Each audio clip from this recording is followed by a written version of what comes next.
Brett Yormark has already done a great job. So Yep. what he needs to do is, I think he doesn't bring on UConn. I think UConn is a grab in 5 or 6 years if Yep. they've improved their football enough. Maybe they've come up with a new stadium agreement or something like that. But I think for right now, shut the door. And if Colorado comes, just have it be Colorado. There's no reason you need to stretch and go to a San Diego State or go to a any other G5 school. Um, they'll always be there. So why rush it? The media people are going to pay. They've already said that they're going to give P5 money for the pro rata and everything else. Be happy with that. And then shut the door and say, okay, now we're going to go on. And then they'll wait for the ACC and the Pac-12 to disintegrate. But Brett Yormark's already done a great job. I don't think he needs to do anything else. Let's go more detailed here to a micro level. If you are even a Baylor fan, a BYU fan, as I know that's where your allegiance is, and two very similar fan bases who are rooted in faith.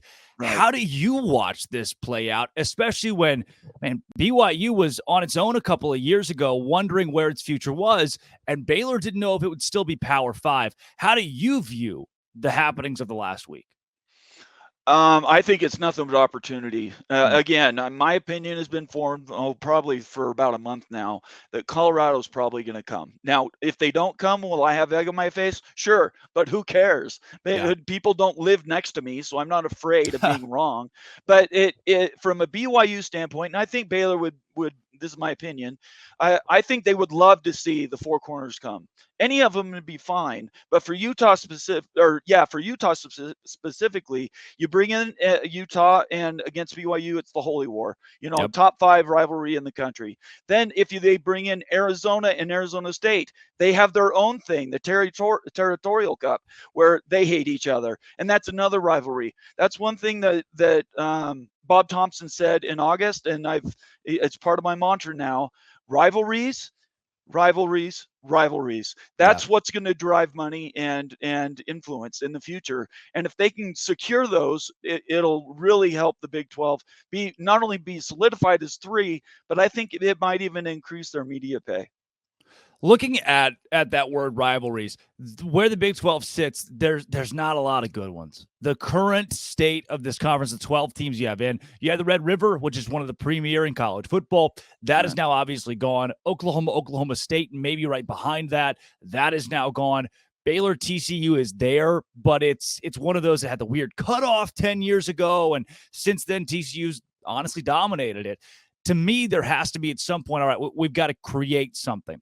Arkansas, Missouri created a rivalry 10 years ago. It didn't work. Nobody wanted it. The fan bases couldn't care less. The schools told them, hey, this is a rivalry now. You can't do that. It doesn't work that way. Right. You have to have heated battles that go back and forth. It's got to create organically. And to me, BYU and Baylor are right. I think it would be a mistake from Brett Yormark's point to not play BYU and Baylor every year in a marquee game to create a rivalry. I agree with you. And I think maybe this year they're taking the 1 year off because they did have the 2 back-to-back years in games. But I think all 3 religious schools, TCU, Baylor, and BYU, they have a lot of things in common. And that commonality there's no reason it can't be contentious, right? You don't have to be this really overbearing, we hate you so much, we're going to burn down your house type of rivalry. But you do want the schools that are aligned in some way, shape, or form, something that's common. The Pac-12 tried to get Utah and Colorado to be a rivalry. Has that been a rivalry? It isn't. You can't manufacture them. And these 3 schools have a long history. They all know each other. The administrations are very close, and I think it would be perfect. So in my opinion, I think that tripartite, if you want to call it that, that group could easily become right at the top of the table. There's others. I'd love to have Oklahoma State be with BYU. I think that would be good. But in England, they have these matches, and they're called rivalries for a reason.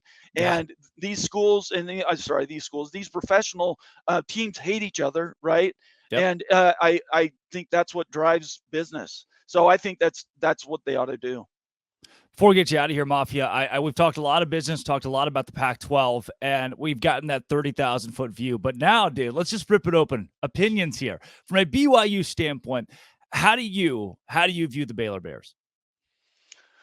Well, we have history. We've seen them the last 2 years. I think it's going to come down to how well Shapen plays.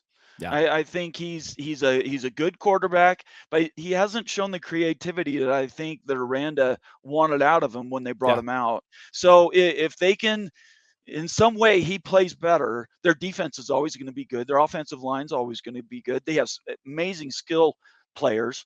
So I think Baylor could win 8-9 games this year.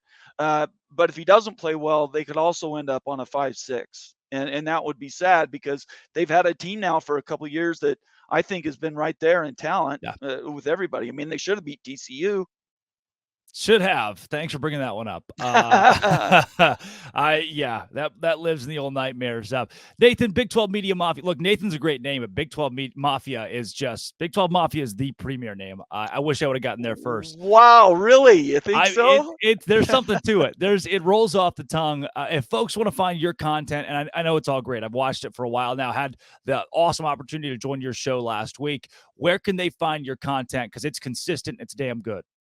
On YouTube, it's at B12 Mafia. Just do a search, and if you do Big 12 Mafia, it'll also show up. Also on Twitter, I'm at B12 Mafia, and then I'm also at BYU_Bomber with a 3. Beautiful. Thanks for joining the show today and giving us your insight on the Pac-12, the Big 12, BYU, and Baylor. I can't wait to do it again, Drake. We got to keep this going. Absolutely, especially as this football season and a wild new era of college football kicks off.